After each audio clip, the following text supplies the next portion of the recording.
Alright. Perfekt. Jamen, rigtig meget velkommen her til Susans og mit webinar. Nu kommer der lige en mere ind. Jeg lukker lige ind. Som jo handler om at gå på ferie fra hovedkontoret. Øhm, og vi synes, at det er allersjovest med sådan et webinar, hvis I har lyst til at deltage, så det ikke kun er os, der skal sidde og snakke. Så vi vil rigtig gerne invitere jer til, hvis I har lyst, og byde ind med, hvad er det, der fylder i relation til det at gå på ferie for jer måske, hvis det er lige op over, eller er der noget, der fylder, fordi så vil vi rigtig gerne inddrage det i den samtale, vi skal have den næste time. Mm. Har du noget at tilføje, Susan? Ja, og måske hvis I har sådan har haft nogle bestemte tanker op til det her webinar om, hvad det kunne være fedt, hvis der blev talt om, så kunne det være skønt, hvis I lige vil dele det. Så prøver vi at tale ud fra det sammen med jer. Det er præcis. Ja. Så hvis der er nogen, der sidder derude, hvor det kribler i fingrene, så kan man bare lige række hånden op. Og herinde, nu ved jeg ikke, hvor vant til I er til at bruge Zoom, men nede for neden, der har I en linje, hvor der er en, der hedder Reactions, hvor man kan trykke på, der er ligesom sådan en smiley ansigt med et plus på, og så kan man række hånden op dernede, fordi så kommer I op i den rækkefølge på min skærm, som I har anmodet om at sige noget. Og når man ikke siger noget, så vil jeg gerne bede om at mute jer selv, fordi ellers så kommer der så meget larm ind over. Så enten unmuter I bare jer selv, og ellers så skal jeg nok hjælpe jer, når det er sådan, at I vil sige noget. Mm? Så er der nogen, der vil byde op til bal. Hvis du sætter den over på den der, så kan vi prøve lyset. På hvad for en? På den nederste? Mutede jeg lige henne. Ja,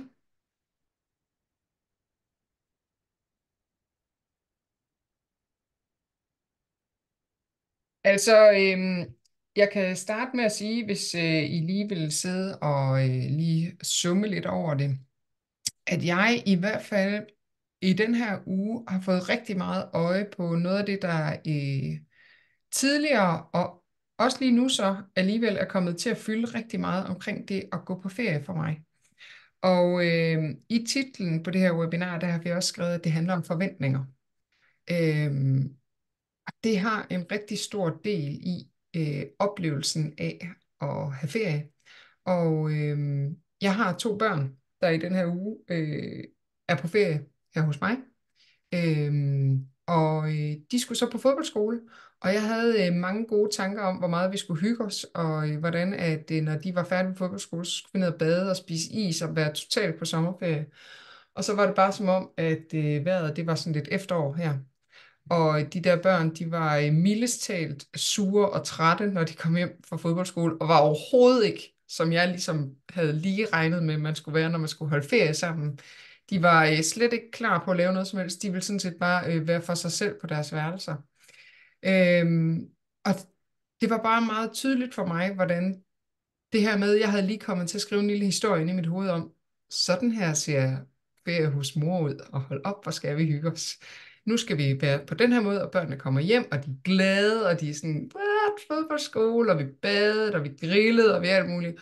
Og så var det efterår, og børnene var sure. Så jeg brugte de første 3 dage i den her uge på at være rigtig skuffet over den her såkaldte ferie, hvor dårligt, dårligt den er, og hvordan den slet ikke var, som jeg regnede med, indtil jeg lige pludselig fik øje på det her. Nå, så det er fordi, at det er det der billede inde i hovedet, jeg lige har skrevet om, hvordan den gode ferie ser ud, den matcher faktisk ikke med den virkelighed, jeg lige præcis er i lige nu. Og det var det, jeg går rundt og slår mig på, fordi børnene er jo bare, og vejret er jo også bare, det bliver hverken mere eller mindre solskin over, at jeg er skidesur over, at det regner hele tiden. Øhm, og jeg vil så sige, nu er det ligesom om ferien er blevet lidt bedre. I hvert fald fordi jeg nok er gået lidt på ferie heroppe fra. Der er ikke så travlt med, at synes, at skulle lave tingene om og være sur over, at det ikke ligesom blev, som jeg havde forestillet mig. Så nu prøver jeg ligesom bare at gå med det, og jeg vil sige, i går, der i stedet for at være sur over, at vi ikke kunne komme ud og bade og grille og alt det der, så brugte vi hele eftermiddagen på at se politijagt med Vlado inde i stuen. Og det var jo ikke ligesom, som jeg havde forestillet mig, sådan sommerferien skulle gå, men jeg må bare sige, at det var drøntop hyggeligt at sidde og holde hjemmebio med chips og se politijagt i 5 stive timer i sofaen. Og det tror jeg ikke lige, jeg havde kunne tillade mig selv i mandags, fordi der synes jeg ikke, det var sådan en sommerferie, det skulle se ud. Og det var bare meget sjovt, det her skifte i, når man så går med, hvad det var, der i virkeligheden lige kaldt på en. Og det var bare at lave alt muligt andet, end det mit lille historiefortæller heroppe havde sagt om, hvordan det var, sommerferie skulle se ud. Ja, så det var i hvert fald noget af det, jeg lige selv sådan har fået øje på i den her uge, som har været frisk for mig. Og jeg ved ikke, om det bringer genklang ind i nogle af jer, om I kan genkalde det her med at lige komme til at lave en lille forventningshistorie om, hvordan nu skal vi sørge hygge os. Så hygge jer så, ikke også? Ja. Jeg synes, det er så skægt, Mia, fordi efter vi talte sammen, hvor jeg hørte din historie om det med de børn og forkert vejr og forkerte is-situationer, hvad ved jeg, så kom jeg sådan til at tænke på, hvor mange gange i løbet af mit liv, jeg er taget på ferie med sådan en forventning om, hvordan det lige præcis skulle se ud, og hvordan jeg rigtig mange gange er kommet hjem, egentlig ikke nødvendigvis skuffet, men bare med sådan en helt anden. Men det var ikke sådan, jeg troede, ferien skulle være, men den blev faktisk sådan her. Det var egentlig også okay. Og det er meget sjovt at sidde i dag og sidde sådan og kigge på, gud, jeg ved godt, hvad det var, der skete. Det var, jeg troede, jeg skulle på sådan en slags ferie. Men så skete der noget andet, og mine tanker skiftede, mens jeg var på ferie. Og så kom jeg hjem med det her indtryk af at have været på ferie. Jeg synes bare, det er så sjovt at gå på opdagelse i sine gamle ferieminder i forhold til det, hvor meget at jeg har troet på, at alt, hvad der skete herinde, det faktisk var virkeligheden, og at det er det her, der dikterer, hvordan det er, det kommer til at se ud, ikke? Og hvordan det er, oplevelsen den har været. Og det er det jo også, men jeg synes, det er sjovt at kunne se, nå, det var det her, der var på spil, i stedet for, at det var virkeligheden. Virkeligheden, ja. Det er sådan nogle små skøre ting, ikke? Jeg har sidste gang, at jeg var på sådan en lille miniferie, der tog jeg en ny bog med, jeg har købt. Nu er den jo ikke så ny længere, fordi jeg er nået til side 10, og det har jeg efter været, været i et lille halvt år nu. Og det er jo som om, at det er sådan noget, jeg har fået øje på. Jeg har brugt rigtig mange sådan op til en ferie ting. Så skulle jeg være sådan en, der tog på ferie, og så lå jeg, og så fik jeg lige læst alle de her bøger, og så var det bare en mega god ferie. Og så kom jeg hjem, og så har det overhovedet ikke været en mulighed at læse de her bøger. Og så er det sådan, ikke også, nu er det sådan en ferie igen, hvor jeg fik læst de her bøger, og nu ligger den der og nærmest skriger af mig, hvor dårligt det var, jeg ikke fik læst, fordi jeg skulle jo åbenbart være sådan en type, der lå på en eller anden solstol, eller sad om aftenen og med et glas vin, og var sådan helt afslappet, og bare havde lyst til at læse i 4 timer, og var bare konstatere, det er jo slet ikke sådan, jeg er. Det er jo sådan nogle billeder, jeg har skabt om. Det er sådan, at jeg forestiller mig, at man ser ud, når man er på ferie, så er man sådan en, der sidder og drikker vin og læser totalt kloge bøger og sådan noget. Og størstedelen af tiden, så gider jeg bare godt lige sidde og scrolle på min telefon. Ja. Og ikke læse en skid. Og det er jo bare sjovt, hvordan jeg så kan synes, at så har jeg ikke været rigtig god nok til at være på ferie, fordi den der bog, den stadigvæk ligger helt ulæst, og så har jeg ligesom ikke fået lavet mine lektier. Men det var jo ikke en lektie, det skulle jo være noget nice noget. Og det er jo alle de der små ting, sådan at få øje på, hvordan jeg stiller forventninger op til mig selv, til omverdenen, til mine børn, til vejret, til bøgerne, der skulle læses, og til alt muligt. Og det er jo bare sjældent, det hele lige kommer til at spille sig ud sådan. Og det er det, der kan give mig oplevelsen af, om det har været godt eller skidt, rigtigt og forkert, eller om det bare var. Mm. Ja. Og det er, jeg kom til i dag, og jeg ved godt, at det ikke har noget med ferie at gøre, men bare sådan til at tænke på nytårsaften. Jeg tænker, det er sådan det samme princip, ikke? I forhold til, at det er jo årets fest. Og jeg kan kun tælle på tæer og fødder, og andres tæer og fødder, hvor mange gange jeg egentlig sådan, ej, det var faktisk ikke årets fest. Det var en fest, ja, men det var jo ikke, altså, kom on, det er jo bare en fest, ikke? Og det er virkelig interessant, hvordan alting, det sådan bliver skabt igennem de der forventninger, hvordan vi bliver sindssygt skuffet, eller ked af det, eller hey, hvad? Fordi det var noget helt andet, end det vi lige synes, at det skulle være, ikke? Præcis. Ja. Hvad med jer? Er det noget, I kan genkende og være lidt på overarbejde? på hovedkontoret i forventninger og historier til de der såkaldte ferier, som ikke føles så meget som ferie, når man er deroppe og være sur over, at det ikke gik lige, som man havde forestillet sig måske.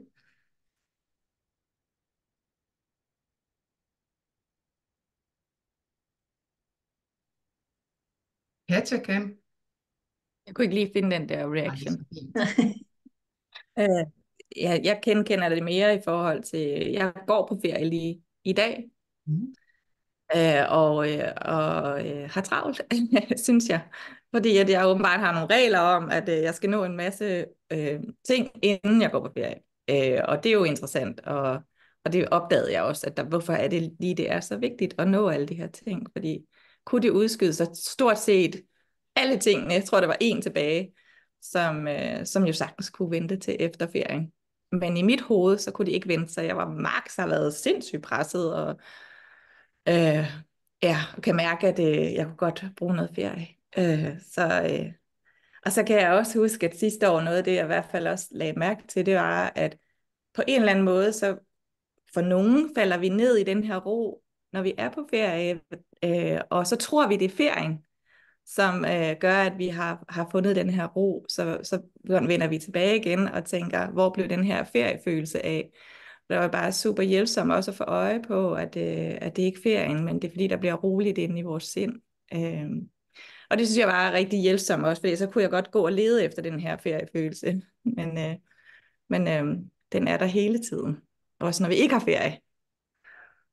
Ja. Men jeg har det inden, altså lige nu har jeg i hvert fald været røget ind i det.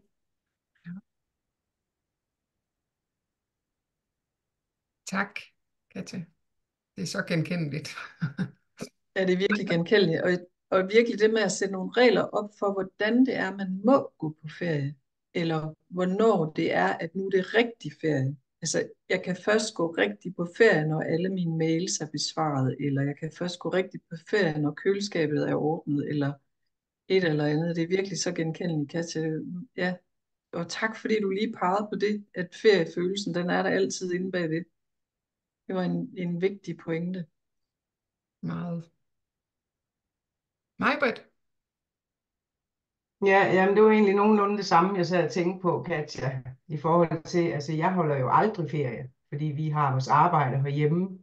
Så det er noget mærkeligt noget, det der med ferie. Altså sådan hele samfundet omkring mig, de skal på ferie.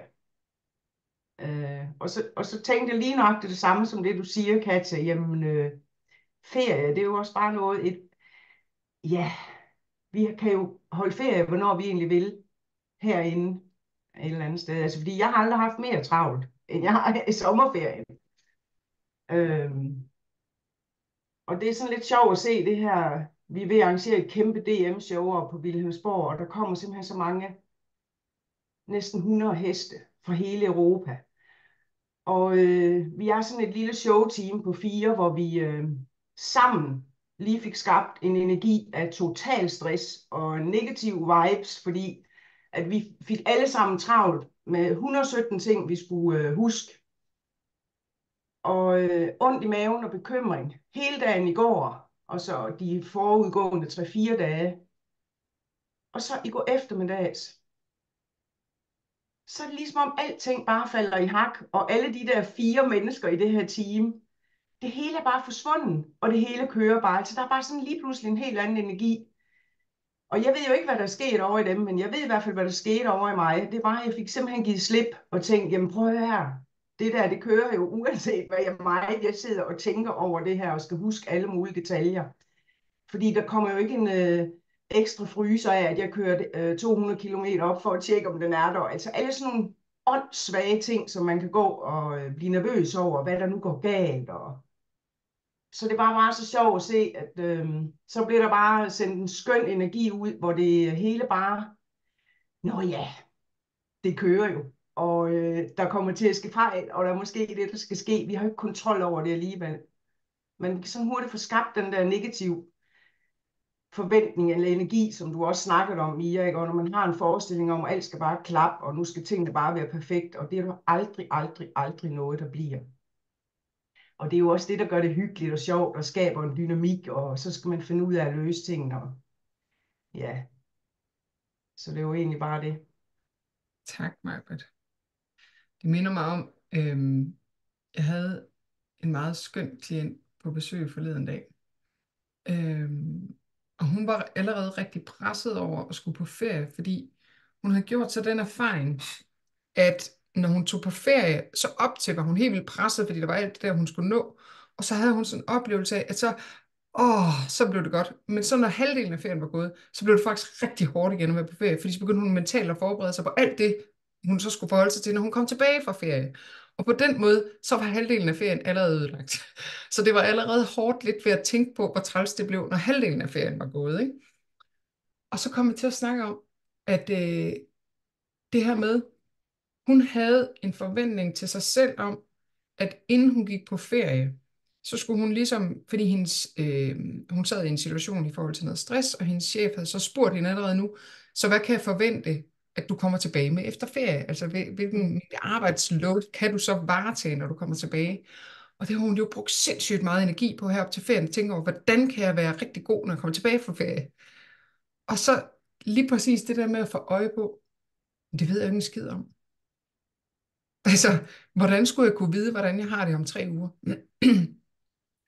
Og så sagde hun nemlig det her med, som jeg må egentlig godt gå ind til min chef, og så svare, det ved jeg ikke. Ja, det må du faktisk gerne. Ej, så tror jeg godt, jeg kan være på ferie, fordi så skal jeg ikke gå og bruge halvdelen af min ferie på at gå og forberede mig på, at nu skal jeg til at tage mig sammen, så jeg kan leve op til det der, jeg sagde for 1,5 uge siden, om hvordan jeg vil være, når jeg kommer tilbage om 3 uger. Jamen, så kan jeg jo godt bare være på ferie. Og jeg synes jo bare, det peger så fint på, lige netop det, som du også sagde, Katja, at feriefølelsen har jo ikke noget med ferien at gøre. Fordi lige så meget som vi kan være på ferie, når vi ikke er fysisk på Costa del Sol, for eksempel, så kan vi lige så meget være ikke på ferie, selvom vi ligger på Costa del Sol, fordi vi er optaget af at være herinde på et eller andet kontor, hvor vi synes, at vi skal begynde at forberede os til noget. Så det her med at få øje på, ferie giver ikke en bestemt følelse. Ferie er ikke noget bestemt. Ferie er lige præcis, hvad vi tænker om det, og ferie er lige præcis, hvor travlt vi har heroppe med at være måske på arbejde, om det, der skal ske, når vi kommer tilbage fra ferie, eller det, vi skal hjem og rydde op efter, eller altså, feriefølelsen sker, når vi er, hvor vi er, fordi så er der ro. Og det er uanset, om vi reelt set holder ferie, eller om vi er ved at arrangere et stævne op på Vilhelmsborg. Fordi når vi får ligesom ro med, som du siger, Maja, der kommer ikke en fryser mere af, at jeg bekymrer mig om der er en fryser mere. Men der blev ligesom ro på hovedkontoret, da jeg fandt ud af, det ændrer jo ikke noget. Der er ligesom styr på det, og ellers så fikser vi det, når vi når dertil. Og selve den sådan, tillid i at kunne læne sig lidt tilbage, det er jo det, der giver den der... Ikke? Så det synes jeg bare er meget interessant, for jeg kan bare godt genkende mange ferier, hvor at jeg i hvert fald den sidste del af ferien har været meget på overarbejde i, hvad det var, jeg skulle hjem til. Og på den måde, så har jeg slet ikke været på ferie. Ja. Jeg sidder lige og får en erkendelse om, at jeg skal til København med mit barnebarn på 4 og min datter. Og vi skal bo et sted, hvor jeg plejer at bo, når jeg er i København, så jeg ved lige præcis, hvordan det ser ud. Og det jeg ved om det sted, det er, at der er en dobbeltseng. Men den her dobbeltseng, den er ikke bundet sammen. Altså den er ikke skruet sammen. Så når det er, at mit barnebarn skal ligge i smørhullet, så vil hun glide ned imellem de der 2 madrasser og falde ned på gulvet. Jeg har brugt så meget tid på at beskæftige mig med. Altså lige nu, der går det bare sådan op på mig, at jeg har faktisk været på den tur og forberedt mig på, hvordan jeg skulle ordne den der seng 1000 gange. Fordi hun skal jo ikke ligge ned på gulvet og sove, og det gør jo ondt at falde ned igennem de der 2 madrasser og sådan noget. Jeg har virkelig, virkelig været helt optaget af den, lige præcis det der, i stedet for bare at tænke, det finder vi nok også ud af. Måske kan hun sove et andet sted, eller måske er der en... Altså, det finder vi ud af, når vi kommer, og så skrev min vært i går, at hun har et andet værelse, hvor der også er en seng inde i, og den kan vi også bare bruge, hvis det er, vi har brug for det. Så alt har løst sig, men det er virkelig så interessant, fordi det der barnebarn, hun er bare plumpet ned imellem de der 2 madrasser, jeg ved ikke hvor mange gange, og jeg har virkelig været stresset over det. Altså, det er så skørt. Det er så vildt, og vi er ikke engang taget afsted endnu. Vel? Og jeg tror, det er en måned siden, vi besluttede os for at tage afsted. Jeg tror, altså, jeg har været på den tur. Ja, måske 70 gange, hvor det her barnebarn er plumpet ned mellem madrasserne. Er det virkelig skørt? Er det ikke bare sådan lige, men det finder vi ud af, når vi når der til, for jeg ved, vi finder ud af det. Jeg stoler på det. Og jeg ved, at det er det, der altid kommer til at ske. Vi finder ud af det hver gang. Men lige nu, der plumper hun altså ikke. Nej, nu er hun lige stoppet med at plumpe ned imellem, men det har hun godt nok gjort indtil nu. Så tak for det. Det er virkelig vildt, hvad det kan gøre, ikke? Det er virkelig, det er så utroligt, hvad den tanke, den kan skabe af historier, som ser så virkelig ud, at det må være sådan, det bliver. Ja, det er virkelig sjovt. Og det der med at få øje på, men det løser sig altid. Og det gør det. Det løser i hvert fald, men det er i hvert fald lettere at løse det nu, altså i nuet, end at det er at løse det på forkant, fordi jeg kan faktisk ikke vide, om de der madrasser, de ville glide fra hinanden, hvis hun skulle ligge i smørhul. Egentlig. Og måske kunne finde en snor. Eller et eller andet, ikke? Ja. Det er bare Men meget nogle sjovt. gange kan det kan bare være så svært ligesom at få øje på, at det er tanke, der ligesom kommer ind og skaber det her hurlum hej.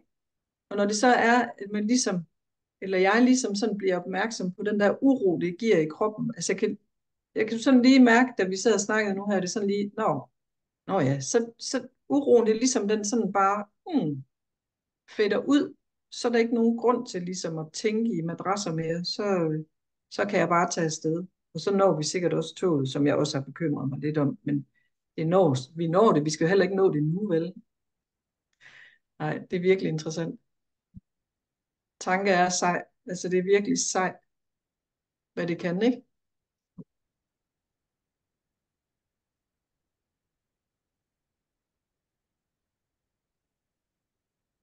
Alle mulige historier.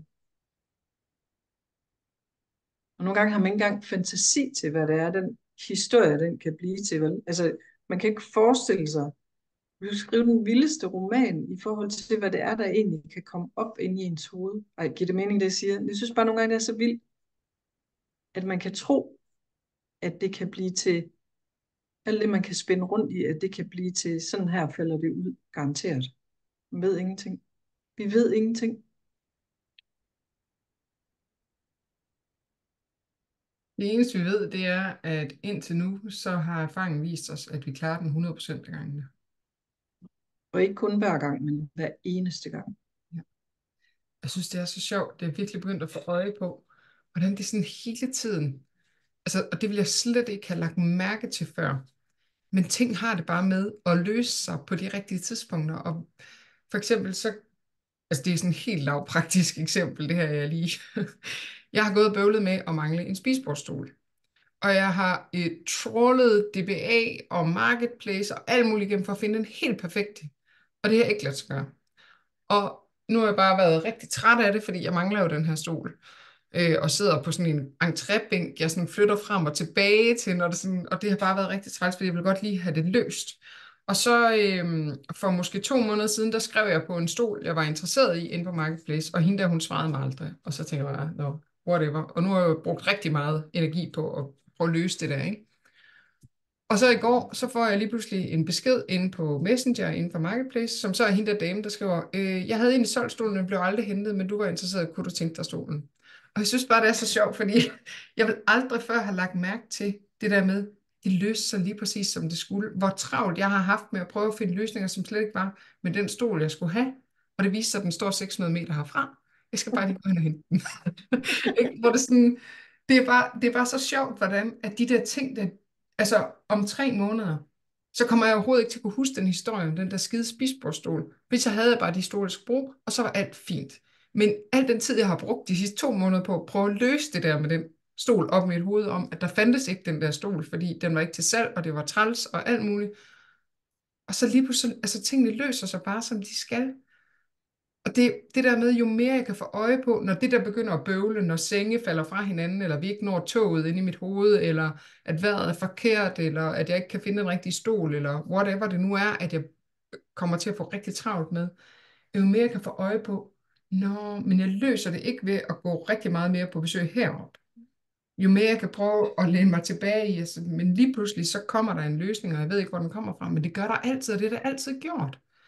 Altså skulle vi ikke nå toget, så når vi nok det næste. Altså, vi har jo altid løst det, så var det jo ikke sådan, så faldt hele verden fra hinanden, og så, eller skulle hun falde ned på gulvet, så havde vi ødelagt hende for evigt, og så var alting dumt, og så var ferien ødelagt. Altså, vi har jo altid løst det indtil nu. Vi har jo oplevet så mange bump på vejen, og ting, der ikke gik, som vi forestillede os. Og anyway, så sidder vi stadigvæk her. Med eller uden Ja. stol. Med eller uden stole, med eller uden børn. Jeg tænker, og det peger for mig igen og igen og igen på, at hver gang vi mister nuet, det er når vi går på besøg på hovedkontoret, ikke? Når det er, at vi ligesom forlader hovedkontoret, så finder vi hjem i nuet, hvor det er, at ting ordner sig. Fordi vi kan jo kun gøre dem nu. Så jeg synes igen, det er sådan en smuk pegning på, at jo mere vi selv kan få øje på, at vi forlader nuet og uroen i kroppen, og hvad det end giver, at jeg er lige kommet til at skride ud af nu, så kan jeg finde hjem igen på en eller anden måde. Ikke? Altså, jeg synes, det bliver så tydeligt, når der bliver sat ord. Jo flere gange, der bliver sat ord på, at det, når jeg mister nuet, at det bøvler, så er det, børn falder ned, og stole ikke eksisterer og alt muligt. Ikke? Ja. Og jeg tænker også, i forhold til det med at skal gå på ferie, hvordan det end ser ud, at uanset om vi skal, jeg kan huske, da jeg var skolelærer, så skulle vi rydde op i vores skabe og gemmer og alt muligt, og det var et helvede, fordi man har jo samlet de vildeste bunker i løbet af året, ikke? Og jeg kunne allerede, inden jeg skulle over og ordne de der bunker, kunne jeg bare være helt topstresset over, fordi det er heller ikke sikkert, at jeg kunne huske, hvor alle mine bunker var henne. Men når jeg var der, så gik det meget hurtigere, fordi så var jeg der bare. Og så var det, jeg lavede. Og så tog måske, det er noget, jeg troede, der ville tage en hel uge. Det tog måske en 3-4 timer, og så var det over. Og så kunne jeg gå på ferie med god samvittighed og bare være nu. I stedet for at skulle bekymre sig om alt muligt andet. Og jeg tænker også mange gange, det som vi bekymrer, eller det som vi, som ligesom hiver os ud af nuet, hvis vi, jeg ved ikke, hvad jeg sige. Jeg kommer lige til at tage tråden. Det sker op i alderen, og når man skal på ferie. Ja. Men egentlig hele tiden bare huske på, at hver gang der er uro, sådan har jeg i hvert fald fået, hver gang der er uro i min krop, hvis jeg kan fornemme det, så er det fordi jeg er ude af mit nu. Ja. Så er jeg som oftest meget optaget af, hvad nu hvis historier, eller det burde være sådan her, eller hvad gør vi med det her, men meget sjældent omkring, hvad er det, jeg skal lige nu. Ikke? Ja. Det er præcis. Man kan kun, jeg tænker igen og igen på det, med, vi kan kun gøre én ting ad gangen, kan til din historie med alt det, du skal nå inden. Stress, i stedet for at gøre de ting, som jeg kan nå, og måske endda få øje på, at der er noget af det, jeg ikke behøver at nå, at så er vi ude af synk med det, vi egentlig er skabt til at være, ikke? Og så tager det længere tid, for eksempel at få ryddet op i en bunke, fordi jeg hele tiden er ude og er i gang med næste projekt, eller er i gang med at finde ud af, om jeg skal lægge badehåndklædet. Hvad for et badehåndklæde skal jeg også tage med, fordi det skal jo fylde en hel sol, bla bla, et eller andet, ikke? I stedet for lige blive hævet tilbage i nu, og så løse det, jeg er i gang med at løse, så går det faktisk også meget hurtigere. Majbert? Jamen, det er fordi, jeg sidder også sådan lige og, i forhold til det her tænkning, du snakker om, Susan, vores hjerner. Altså fordi, at vi godt ved de her ting her. Fordi det ved vi jo godt alle sammen, men det sker jo konstant hele tiden, 24/7. Og vi kan ikke hele tiden få øje på, at nu det er det, vi gør. Det er som regel sådan på bagkant, vi får øje på det. Altså vi kan se det på, vi har lige fået en ung ind, som kun er 11, som kommer fra Iran, og har været ude for traumatiske oplevelser og sådan noget. Den der alert hele tiden på forkant. Og jeg kender den rigtig godt, og det er jo det, vores tænkning gør. Sætter os selv i centrum hele tiden for at have kontrol og passe på og alle de der ting. Men som du siger, Susan, det der er også lige, altså lige at få mindet sig selv om at stoppe op og tænke, nå jamen, livet har jo også ham, så det skal nok gå, selvom han er inde over os alle sammen og styrer os alle sammen for at have kontrol og holde sammen på sig selv. Ikke? Og så kan man jo lige blive stresset over det.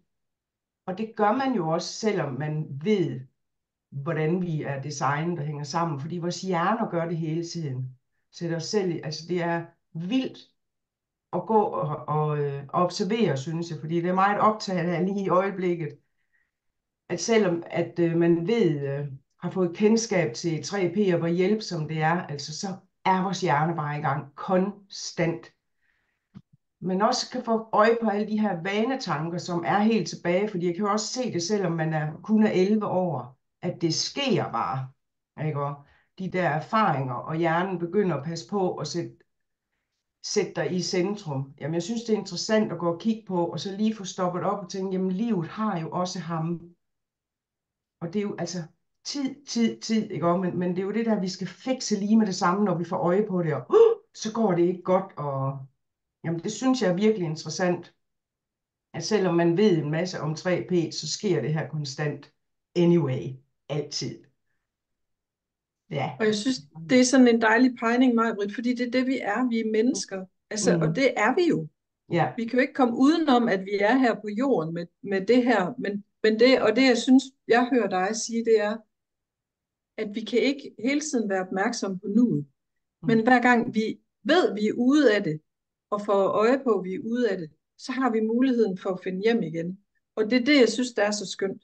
Og det sker jo for alle. Også for dine 11-årige og for alle andre omkring os. Ikke? Altså, jeg tænker bare, hvis man spørger folk, som ikke har kendskab til 3P, hvornår de har det bedst, så det er når de er i det der nu-øjeblikke. For alle, fordi det er der, vi bare er komfortable. Der er ikke noget, vi skal, der er ikke noget, vi skal leve op til. Der er vi bare. Jeg synes, det er sådan et godt eksempel, Maj-Brit, at det sker konstant. Men når vi får øje på det, bliver opmærksom på det, så har vi en mulighed for at sige, nå, det er det, der sker. Og så kan vi på en eller anden måde få mere ro på, så vi kan gå på ferie, eller vi kan alt muligt andet, ikke? Ja, fordi så kommer vi også hurtigt til, som Mia siger, og dunker selv oven i hovedet. Fordi jeg tænker, så er jeg ikke 3P nok, hvis ikke jeg kan finde ud af det. Men prøv at høre, uanset om du er kendt til 3, altså i 20, 30, 40 år, der vil jo altid ske det samme, fordi det er jo det, hjerner gør et eller andet sted, ikke? Og det er jo også okay, ikke? Jo. Ja. Vi kan jo ikke undgå det, så derfor er det okay. Og det er måske endda også lidt mere at være... Altså, jeg synes jo, at vores design er mega funny. Altså, det er jo mega funny, hvad det er, vi kan komme til at skabe af vilde historier og sådan noget, ikke? Men hver gang vi får øje på det, så kan vi få et godt grin, og så vende tilbage til det, vi er. Ja. Og det er der, jeg synes, at det er det, der er håbet for os alle sammen, ikke? At det er det, vi er bag ved alt det der andet, ikke? Jo, for så kan det hurtigt blive hårdt at have fået kendskab til 3P, hvis man går og tænker, gud, så kan jeg ikke finde ud af det. Men det her, det vil du gøre resten af livet, og det er jo ikke, altså, at acceptere det, ikke? Og tænke, nå ja, men det er jo bare det, det er jo det, der sker, og det er okay, ikke? For det sker for os alle sammen. Hele tiden. Præcis. Det synes jeg er en super vigtig pointe, at bare fordi vi ved, hvordan systemet virker, så stopper det jo ikke med at virke. Nej. Og især fordi, altså apropos forventninger, netop som du siger, så er jeg ikke god nok til 3P, eller så kan jeg ikke finde ud af det. Det findes ikke. Altså der er ikke et sted, hvor man når hen, hvor man ikke hopper i fælden og bliver narret af den der fuldstændig vanvittigt godt skabte tankeillusion. Det er ikke sådan, at man kan nå et sted hen, hvor man er så enlightened, at det aldrig nogensinde vil være sådan, at man bliver vred, ked af det, frustreret, afmægtig. Det er jo lige præcis, det er jo sådan, systemet virker, og det betyder bare, at det virker perfekt. Fordi vi kan tåle det, og vi kan klare det, og selv når vi tænker, at vi ikke kan, så kan vi stadigvæk. Og det er jo lige præcis det at få øje på, men det er det, der sker. Jeg behøver ikke at bøvle eller prøve at håndtere, at det sker, men at få øje på, det er det, der sker. Det tror jeg er en væsentlig forskel i, på en eller anden måde kunne være mere, hvad skal man sige, rar mod sig selv, noget imod sig selv, når det er sådan, at det der så kommer på besøg, når det er sådan, jeg kommer til at blive fanget af den der historie om, hvordan det var, at vi var på ferie på den gode måde, og det så ikke blev sådan, så betyder det ikke, at så var det også for dumt, at jeg havde det sådan. Nej, så kunne jeg måske prøve at være lidt mere rar mod mig selv, men det var sådan, det var. Nå, det er fordi, jeg lige kom til at hoppe med på det der, det er okay. Fordi jo før, at jeg kan få øje på det, jo hurtigere kan jeg også give slip på det, og så komme tilbage til at være i det, der så reelt set er. Frem for at være fanget af en ny historie om, at jeg så også er for dum til at kunne være med på et eller andet koncept omkring 3P, fordi det kan jeg så tydeligvis heller ikke finde ud af, så nu er jeg både dum til at være på ferie, og jeg er dum til det, og ikke? Så bliver det bare sådan noget tanke med tanke på. Så jo mere vi giver selv tilladelse til at bare være med, jamen, de er også en del af det. Og jeg tænker også, at jeg ved ikke, om det er noget erfaringsmæssigt, aldersmæssigt, fordi altså sådan, når jeg snakker med mennesker, der er ældre end mig, nogle af dem, de ved det bare helt, altså fordi det er jo også en erfaring. Nå ja, livet går jo videre. Altså fordi, og der er jo alle de her bump på vejen, og det er sådan lidt sjovt, at vores hjerner ikke vil acceptere det på en eller anden måde, at hver gang, at det sker, ikke? Men jeg håber på, at det bliver bedre, jo ældre man bliver. Jeg tror godt, at jeg tænker faktisk, at måske er det vores hjerner, der hele tiden godt ved, at vi er skabt til noget andet. Og så fordi, at den virkelighed, den lige kom til at kreere, den ikke blev det der, vi var skabt af, så blev den sur på os. Eller kan du følge det, Maj-Brit? At nogle gange, så ved den godt, hvad vi er. Men den bøvler bare, fordi at så vil den skabe det hele tiden. Men det er jo ikke den, der skaber det. Altså det er ikke vores intellekt, der skaber det gode, som vi er. Det er vi jo bare. Så måske intellektet på en eller anden måde sætter sig selv på overarbejde og hele tiden. Fordi det jagter den gode følelse. Den jagter hele tiden det, vi er. Men det kan den ikke finde ud af, fordi den aner ikke, hvad formløst det er. Men den ved en hel masse om, hvad form er, og så skaber den bare noget mere form, fordi det er det, den sådan ligesom forstår. Ja. Jamen, jeg har i hvert fald fået mere og mere øje på det her med, fordi sådan i lang tid har det egentlig været negativt for mig, altså den der, hvor jeg har skulle have øje på det her tænkning og vanetænkning og slå sig selv i hovedet. Men hvor jeg også er begyndt at få øje på, hold op, hvor er det kreativt og stort og dejligt, at vi kan det her, ikke? Altså, fordi så bliver det heller ikke, så bliver det ikke sådan en slåen i hovedet, når nu er du tilbage i den gamle, som du har tænkt i 40 år, ikke? Og kan du ikke snart lære det et eller andet sted, ikke? Men at det også er en kæmpe gave og kreativ, gave. Jeg ved ikke lige, hvad jeg skal kalde det. Men det tror jeg egentlig mange kan genkende, når de kommer til at lære 3P at kende, at måske det er det første stykke tid, det går med det her tænkning. Hvad er det for noget? Og kan jeg nu holde op med at tænke? Eller, altså det bliver sådan noget.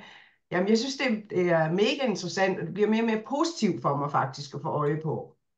På en eller anden mærkelig måde. Ja. Ja. Jeg elsker den der sætning, der hedder, det er, hvad det er. Fordi det er ligesom, det er sådan, ja, det er det, det er. Nogle gange er det den vej, nogle gange er det den vej, nogle gange den vej. Det er, hvad det er. En ferie er, hvad den er, men vores tænkning gør, at den bliver den ene vej, eller den anden vej, eller den tredje vej, ikke? Men det er, hvad det er, og sådan er det altid. Ja. Jeg kom sådan til at tænke på, du sagde noget med solstol, Susan, tidligere. Og jeg tænker, det er jo bare det rigtig bedste eksempel på, hvordan at vi nærmest sådan kollektivt på en charterferie kan glemme hele konceptet om, at alting løser sig.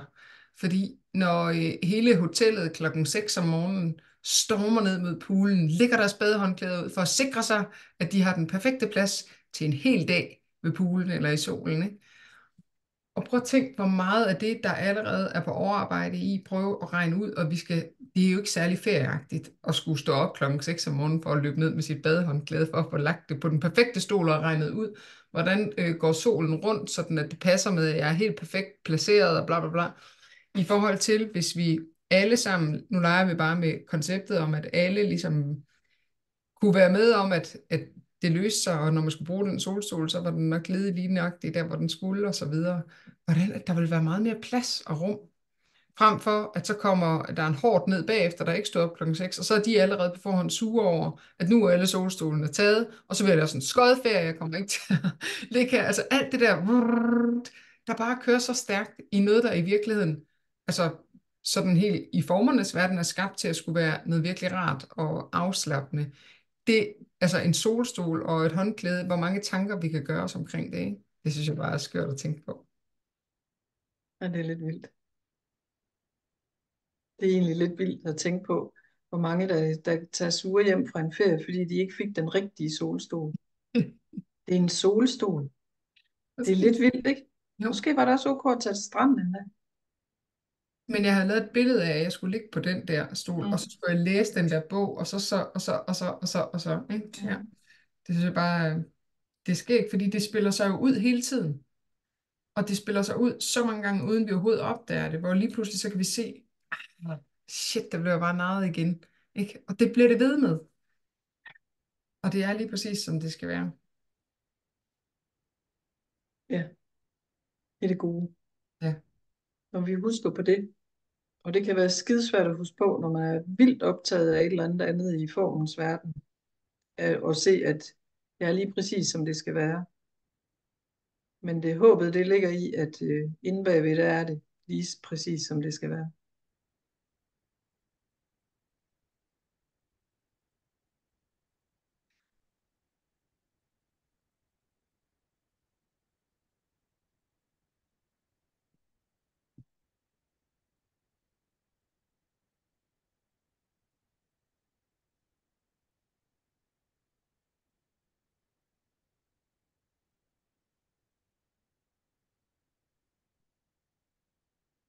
Jeg fik i hvert fald lige ro på systemet. Måske jeg selv sover på gulvet. I smørhældet, og så er det mig, der er glædet ned. Det er okay. Det går nok.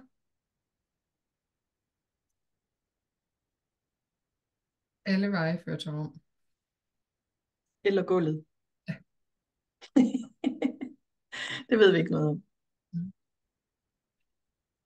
Hvad sidder I med? Er der nogen, der har lyst til at dele lidt, hvad det vi lige har talt om, har sat noget i gang over i jer, eller er der noget, I har lyst til, vi skal vende, inden at vi er færdige i dag?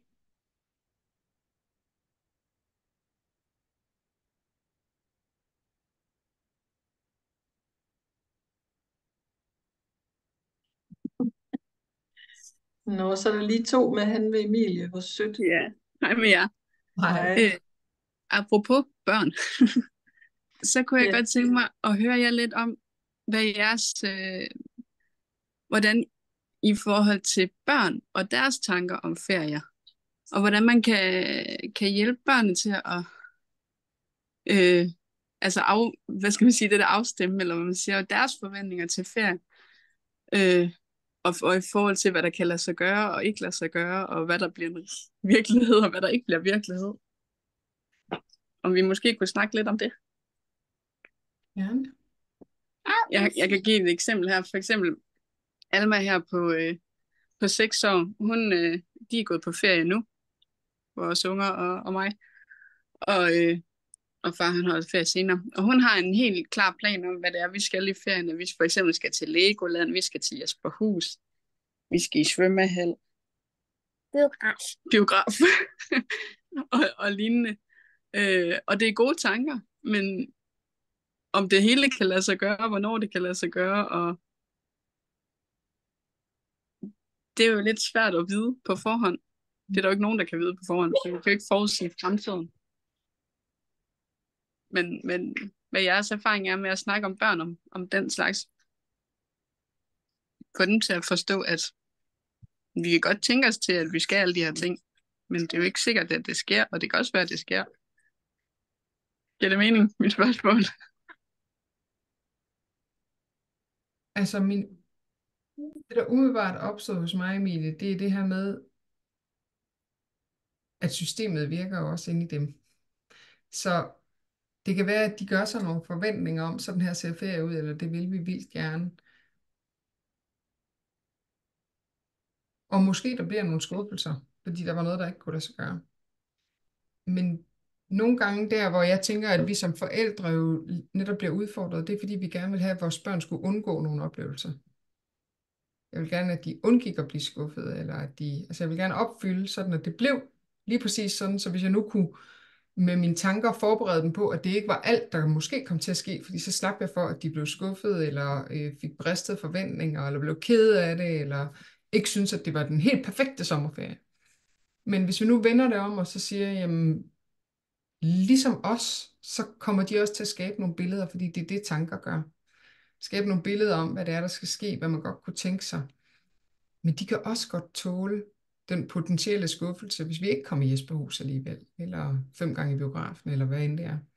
At det er ligesom en del af det, for det kommer de så også over. Fordi så er der også lidt mindre pres på os forældre i forhold til, at vi skal opfylde en hel masse ting, fordi ellers så blev det en dårlig ferie. For så kommer vi lidt til at løbe med på historien om, at ferien blev skabt af alt det der, vi gjorde. Ja, det tror jeg er sådan den ene del af det, og så tror jeg, den anden del af det er, jo mere vi sammen med vores børn måske kan tale om, altså som du selv sagde, det er jo noget mega fedt, det kan jeg godt forstå, det gad jeg også vildt godt. Vi må se, hvad der kan lade sig gøre. Altså jo mere vi selv kan være med, at alt ikke er som den der plan, jeg lige har skrevet ind i hovedet. Jo mere vi selv kan være med, lad os se, hvad vi får lyst til, når vi står der. Måske vi skal det, måske vi ikke skal det. Tænk, hvis det regner, så gør vi noget andet. Altså, at vi selv kan prøve at være fleksible i det, fordi nogle gange så handler det også om, at vi selv finder tryghed i, at tingene er arrangeret og planlagt. Og så gik det ikke sådan, så blev vi selv skuffet, og det kan vi næsten ikke tåle. Så altså, jo mere vi ligesom kan være med, at det er okay at have bristede forventninger. Det er okay, at vi ikke lige synes, det var så sjovt. Fordi så kan vi også vise vores børn, det er okay, når det sådan, de kommer til at lave forventninger. Og jo mere vi kan tale om, at når vi for eksempel drømmer os ud i, at vi skal en hel masse, så er det lige præcis det er ønskesedler. Altså det er drømme. Det kunne jeg virkelig godt tænke mig. Jeg ved ikke, om det kommer til at ske, men det kunne være mega sejt. Og vi kan gå på opdagelse i de der historier, vi kan skrive ind i vores hoveder, men vi aner jo ikke noget om det er det, vi har lyst til eller brug for lige i dag. Ja. Jeg kom til at tænke på, at det kunne også være meget sjovt, det med at prøve at tale med sine børn om, hvad er den gode ferie? Så jeg tænkte, måske skal vi også punktere myten om den gode ferie. Jeg er jeg er skolelærer, uddannet. Jeg kan bare lige sidde nu og tænke på, wow, hvor har jeg egentlig været med til at puste sådan noget med, at ferie, det skal være på en bestemt måde op, i forhold til, når børnene kom tilbage fra sommerferie, så skulle de skrive om nogle gode sommerferieoplevelser. Det er jo egentlig ikke særlig fair, fordi hvad nu hvis man synes, man ikke har haft en god oplevelse og sådan noget. Så tænkte måske kunne det være meget interessant at selv være nysgerrig på sin egen myte om den gode ferie. Hvad er det? Og alt kan jo alt kan jo potentielt være godt, alt efter hvad vores tanker ligesom gør med den oplevelse. Så måske kunne det være vildt spændende at prøve at være nysgerrig sammen med sine børn på den der, men hvad er en god ferie, og hvorfor er det, at man skal i biografen, eller i Jesperhus, eller et eller andet, for at det er en god ferie. Det tænker jeg lige nu, det kunne være mega interessant. Jeg tror, jeg skal prøve at tale med mit barnebarn om i hvert fald. Hun vil mega gerne i Tivoli og sådan noget, det har jeg lovet hende, og det skal vi. Men jeg tror, jeg vil prøve at tale med hende om, hvad det er, der også kunne være, at det bliver godt at være på ferie i København, som er hendes store drøm på en eller anden måde. Ikke? Så på en eller anden måde, jeg tænker mange af de der historier, vi har inde i hovedet om den perfekte ferie, den perfekte ægteskab, det perfekte arbejdsliv, det perfekte dit, dut og dat. Det er jo noget, vi selv har historie om. Altså det er jo ligesom nogle myter, vi måske trænger til at kigge lidt på. Måske er det ikke sådan, livet er. Livet kan så meget andet end det perfekte. Det sker alligevel aldrig, i hvert fald ikke for mig. Ja, eller i virkeligheden, så er det jo perfekt. Det er bare vores definition af perfekt, der er Lige forkert. præcis. Ja, lige præcis. Men det er det, der er interessant at kigge på, ikke? Altså, vi holder ferie, og ferie er, hvad ferie er.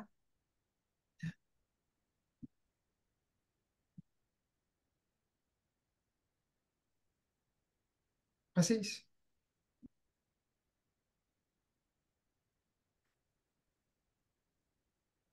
Hej. Hey, hånden op. Hej, Linda. Vi havde altså da jeg var færdig med at arbejde her den 1.7. kl. 12, der havde vi arrangeret en vandretur, som var arrangeret. Med hvad skulle vi se, og hvor skulle vi gå, og hvad for nogle hoteller skulle vi overnatte på. Og da jeg jo, som I to i hvert fald ved, har mega ondt i ryggen, så kan jeg jo ikke vandre. Så det vil sige, at det blev bare noget helt andet. Men det gav også noget helt andet, fordi vi var jo ikke trætte, når vi kom tilbage til, eller når vi kom til de der hoteller, så kunne vi jo bare nyde det og tale sammen. Vi skulle ikke hen og ligge, eller hvad man nu kunne forestille sig, når man havde vandret i mange timer. Så det blev bare en helt anden ferie, men en perfekt ferie. Og det var da sådan lige lidt, de første der, så tænkte vi, kan vi ikke få den udsat, kan vi ikke få den lavet om, kan vi ikke en hel masse. Men det blev faktisk godt. Og vi prøvede jo også bare at slappe af og være i det, der var det, der var. Så det kan egentlig godt lade sig gøre. Man forventer en ferie, men får en anden. Uden at det bliver træls. Ja, og faktisk var det også sådan, ligesom at det I snakker om det der med, at man jo finder en løsning, og man er nødt til bare at prøve at være lidt kreativ, og så finder man nogle løsninger, som måske viser sig at have nogle ting, som man ikke har forudset. Og det er jo fedt. Altså, det er jo fedt at komme et sted hen, og man tænker, det er jo sgu ikke mening, men det er jo faktisk fedt. Og man så noget, som man ikke havde tænkt, man skulle se. Det giver jo altid sådan nogle, aha, det er jo sgu fint. Så. Ej, det lyder bare så skønt, Linda, og altså Nu virkelig har som vi så fået de der børn hjem fra Spanien, ikke også? Og der har vi også sådan tænkt en hel masse. Nu skal vi gøre det, og nu skal vi gøre det, og nu er de nok her, og nu er de nok i sommerhus, og nu er de nok... Og der har vi simpelthen også smidt håndklæden i ringen, tænkt, nu må vi se, hvad der sker. Så Og de kan jo godt selv finde ud af det, faktisk. måske. Ja. Ja. Man vil som forældre gerne planlægge det hele sådan, alle er glade. Ja. Og børnene er glade, og børnebørnene. Nu siger børnebørnene, der ham fra Spanien og ham fra København, siger de vil egentlig gerne herover, at de vil gerne være sammen med os. Uden forældre. Ikke? Og det er jo fint, så får de lov til at bestemme det, og vi behøver, det er ikke fordi vi har lov dem at skulle i Legoland eller noget, men så det er jo også bare sådan, okay, jamen så indretter vi os lige på det, og det er fint nok, og vi havde ikke andre planer. Vi synes jo, det er fedt, at de gerne vil være. De er 8, eller 7. De er 8. Så vores ferie, det bliver sådan noget med, hvad sker der nu? Det var det. dejligt. Og på ting, lige præcis, tænker jeg, friheden og feriefølelsen, den ligger i, jo mere fleksible vi kan være. Jo mere fleksible vi kan være med, jamen hvad end der opstår, så finder vi en løsning på det her. De har brug for at komme her, skal vi gøre noget andet? Okay, vi skulle have været i Jesperhus, det regner, det gider vi ikke alligevel, så gør vi noget andet. Altså jo mere fleksible vi kan være, og jo mindre fastlåste i, at vi sådan krampagtigt holder fast i, det er sådan her, den gode ferie ser ud, så nu skal vi hygge jer, ikke også? Jo nemmere bliver det, og jo mere finder vi ud af, og netop som du siger, så får vi, så fik vi sådan en fed aha-oplevelse, vi mødte nogen, der var vildt sjove, eller vi så noget andet, end vi ellers ville have set, fordi vi på en eller anden måde bare gav os selv tilladelse til at gå med livet, og gå med det, som der nu engang var. Fordi vi får nogle andre oplevelser, fordi vi får øje på noget andet, frem for at få øje på alt det, der ikke gik, som vi forestillede os. Så får vi øje på, what? Det kunne man også, og som du siger, Linda, så sidder man der på et hotel, og så sidder man egentlig og tænker, hvor er det da egentlig fedt, man slet ikke er træt, og så kan man egentlig nyde hotellet, og man kan sidde her og snakke sammen, frem for at skulle op og ligge og sove til middag, fordi man har vandret hele dagen. Altså få øje på nogle helt andre ting, end hvis jeg gik rundt og var sur over, at jeg ikke kunne vandre, så ville jeg kun se alt det, jeg gik glip af. Så jo mere fleksible og åbne vi kan være for, det skal ikke se ud på en bestemt måde. Det kan se ud på alle måder, og uanset hvad, så er det en oplevelse. Eventyret ligger... undskyld. Ja, undskyld, hvad siger du, Maja? Når jeg siger eventyret ligger jo netop i det, vi ikke ved. For ellers så er det jo ikke, et eventyr, hvis vi har planlagt. Altså det er jo der livet det udspiller sig. Og vi får en oplevelse. Ja. Ja. Og feriefølelsen ligger i at læne sig tilbage i, det kommer til at gå lige nøjagtigt, som det skal. Ja. Ferien er ikke, altså fordi jeg kan have spillet den på forhånd mange gange, som du også sagde, Susan. Altså jeg har været på den ferie 1000 gange, inden jeg overhovedet er taget afsted, ikke? Fordi hvad skal jeg have med, og hvordan skal vi gøre, og hvor skal vi hen, og hvad skal vi opleve, og bla bla bla. Og det er jo bare sjældent, det kommer til at udspille sig på den der måde. Og det er der i, at lidelsen opstår. Så jo mindre jeg kan gå på ferie på overarbejde op i mit hoved, og så bare være med ferien, som den udspiller sig, jo sjovere bliver det også at være der. Fordi vi får øje på noget, vi ser noget, og hører noget, møder noget, og er meget mere åbne for alt det, som ferien også er. Så fik jeg også lyst til at sige, undskyld mig, men jeg siger bare lige, og så fik jeg lyst til at sige, at alle oplevelser er potentielt gode. Ikke? Altså det skal vi huske på. Alle oplevelser er potentielt gode. Eller alle oplevelser er bare oplevelser. Og så putter vi alt muligt på dem. Ikke? Men i princippet kan en vandretur være lige så god, som når jeg er vredet om, så resten af tiden sad jeg og læste i en bog. Ja. Sådan var det. Det kan også være godt. Præcis. Altså man kan godt komme hjem fra sådan en ferie, og egentlig have haft en god ferie, selvom det var meningen, at jeg skulle vandre, tænker jeg bare. Ja. Ja. Undskyld mig, hvor jeg kom til at bryde Men ind. det gør ikke noget, det er jo bare, jeg tror, det var mig, der brød ind. Nå, men jeg tænker bare, det er sjovt, at vi ikke kan finde ud af at sige, fedt, nu har jeg ferie, jeg ved ikke, hvad der skal ske, og det er jo det fede. Men det vil vores hjerne næsten ikke, men hvis man bare, altså det kan vi jo godt. Jeg hører jo også, det Linda egentlig siger, at det er jo der, at livet udspiller sig, når vi ikke planlægger, men vi vil så gerne planlægge. Men det er jo Men der, måske er at det også... oplevelse kommer, når vi ikke ved, hvad der sker. Ja, og jeg tænker, det er fordi, vi plejer at planlægge, ikke? Vi plejer altså ligesom at hylde øverste etage. Men det, når vi får øje på, at det er det, vi kommer til, og vi kan noget andet, så er det jo ligesom ferien bliver sluppet fri på en helt anden måde, ikke? Ja. Eller begrebet ferie bliver sluppet fri på en helt anden måde. Ja, Yes, fordi sirs. lidt ligesom det der med perfekt, så er det jo perfekt, fordi det udspiller sig, som det skal. Det er vores definition af perfekt. Og på samme måde er det jo vores definition af, hvad vil det sige at være på ferie? Altså så vi ligesom kan udfolde det og åbne op, for det kan se ud som noget andet, end det vi havde tænkt. Så der er uanede muligheder for, hvad ferie kan være, ikke? Ja. Jamen, vi skal så småt til at runde af. Er der nogen, der lige sidder med noget sådan, det bliver jeg nødt til lige at få sagt, inden at vi slutter, så er det nu.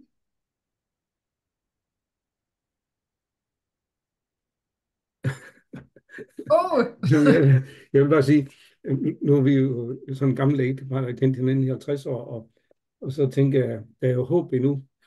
Altså, specielt det bare lige slut med at sige, at vi var ude, vi havde sådan en kort, vi skulle gå efter den der vandretur, ikke? Og det var ligesom, der var lavet en plan fra dem der, hvor vi havde købt den der vandretur, så skulle man følge den der. Men det kunne vi så ikke, og så kommer der til at ske noget andet.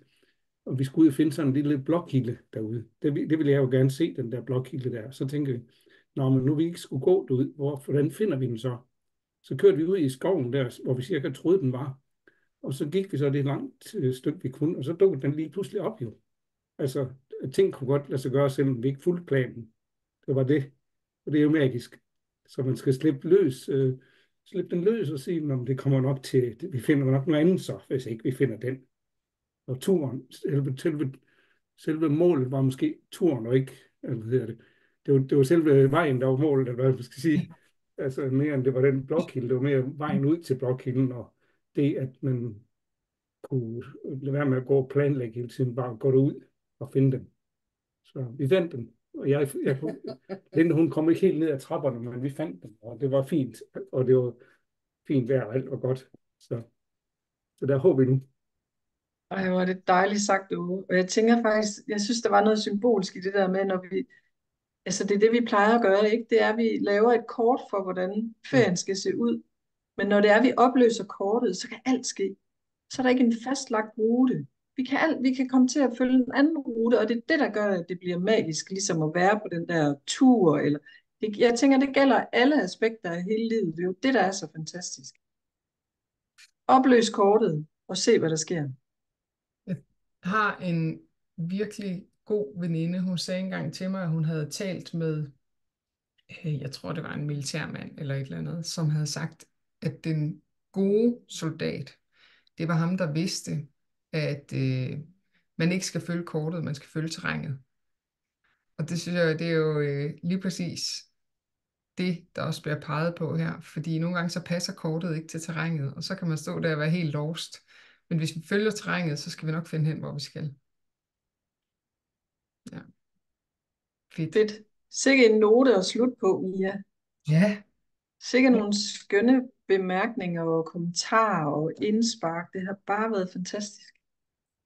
Tusind tak til jer alle sammen for at deltage, og for alle jeres netop gode indspark og delinger. Det har været virkelig skønt at være i rum med jer her, den her time. Jeg har det. Jeg ønsker jer en fantastisk sommer. Må den blive lige nøjagtig, som I ikke havde tænkt. Ja. Så rend kortene. Start Yes. på en frisk hver dag nu. Så er der ferie. Yes. Ja, så er der ferie. God ferie. God ferie alle sammen. Og tak for i dag. Tak for i dag.